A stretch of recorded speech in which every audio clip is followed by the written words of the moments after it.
अस्सलाम वालेकुम dear students, आज के इस लेक्चर में हम डिस्कस करने जा रहे हैं डेरिवेटिव। चैप्टर नंबर 7 है डिफरेंशिएशन। तो डेरिवेटिव का जो हम रूल अब इस लेक्चर में जो करेंगे वो है कोशेंट रूल। ठीक है, कोशेंट रूल में हमने क्या करना होता है वो सुन लें। हमारे पास एक फंक्शन ये वाला है, इस फंक्शन के अंदर मज़ीद दो फंक्शन होंगे जो दोनों डिवाइड हो रहे होंगे। हमारे पास एक फंक्शन है ux और दूसरा फंक्शन है vx, दोनों जो ना डिवाइड हो रहे हैं, ये दोनों f ऑफ x के इक्वल हैं। ठीक है, अब हम इसका डेरिवेटिव लेंगे तो ये बन जाएगा f प्राइम x। ये वाला अगर दो फंक्शन डिवाइड हो रहे हैं तो इसका जब डेरिवेटिव लेना है तो कैसे लेना है, सुन लें ध्यान से, फार्मूले के पहले समझना है। तो ये आ जाएगा नीचे वाले रकम का स्क्वायर लेना है, नीचे वाले फंक्शन का स्क्वायर लेना है। ठीक है, उसके बाद आपने ऊपर वाले फंक्शन का डेरिवेटिव लेना है, नीचे वाला फंक्शन आपने वैसे का वैसे लिखना है, माइनस ऊपर वाला फंक्शन वैसे का वैसे, नीचे वाले फंक्शन का डेरिवेटिव लेना है। ये फार्मूला दोबारा सुन लें। आपने जब इस ऐसे फंक्शन का डेरिवेटिव लेना है जिसमें मज़ीद दो फंक्शन डिवाइड हो रहे होंगे तो इसका डेरिवेटिव कैसे लेंगे, नीचे वाली रकम का स्क्वायर लेंगे, ऊपर वाली रकम का डेरिवेटिव लेंगे और नीचे वाली रकम साथ वैसे लिखेंगे, माइनस ऊपर वाली रकम वैसे लिखेंगे, नीचे वाली रकम का डेरिवेटिव लेंगे। मतलब कि यहाँ पे आपने पहले रकम का डेरिवेटिव लेना है, नीचे वाली रकम सेम, माइनस ऊपर वाली रकम वैसे सेम, नीचे वाली रकम का डेरिवेटिव लेना है।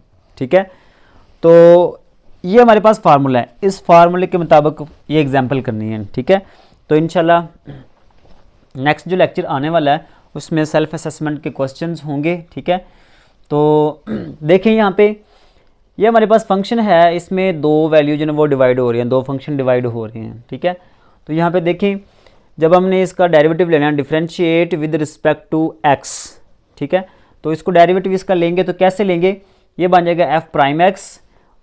फार्मूले के मुताबिक नीचे वाली रकम का क्या आएगा, स्क्वायर, तो नीचे वाली रकम का मैंने ले लिया स्क्वायर।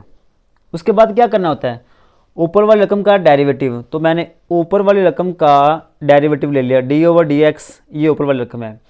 उसके बाद क्या करना है, नीचे वाली रकम सेम, तो मैंने क्या किया, नीचे वाली रकम यहाँ पे सेम लिख दिया। उसके बाद माइनस है तो यहाँ पे मैंने माइनस लगा दिया। फिर क्या किया, ये ux है, मतलब ऊपर वाले जो फंक्शन है ये आपने वैसे का वैसे लिख लेना है, ऊपर वाला फंक्शन वैसे के वैसे।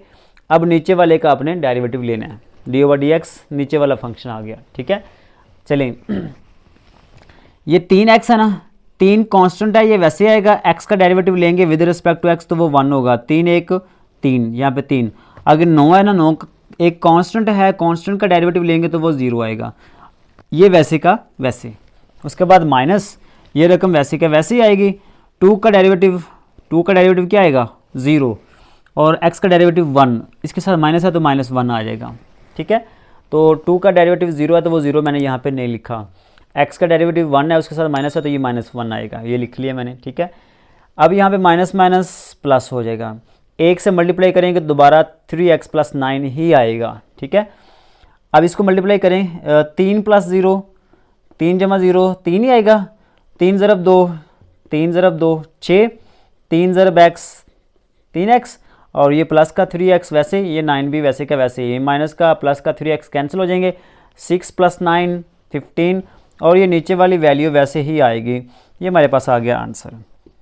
ठीक है, तो मिलते हैं नेक्स्ट वीडियो में सेल्फ असेसमेंट क्वेश्चंस में, इंशाल्लाह हम उसको सॉल्व करेंगे। तब तक के लिए अल्लाह हाफिज़।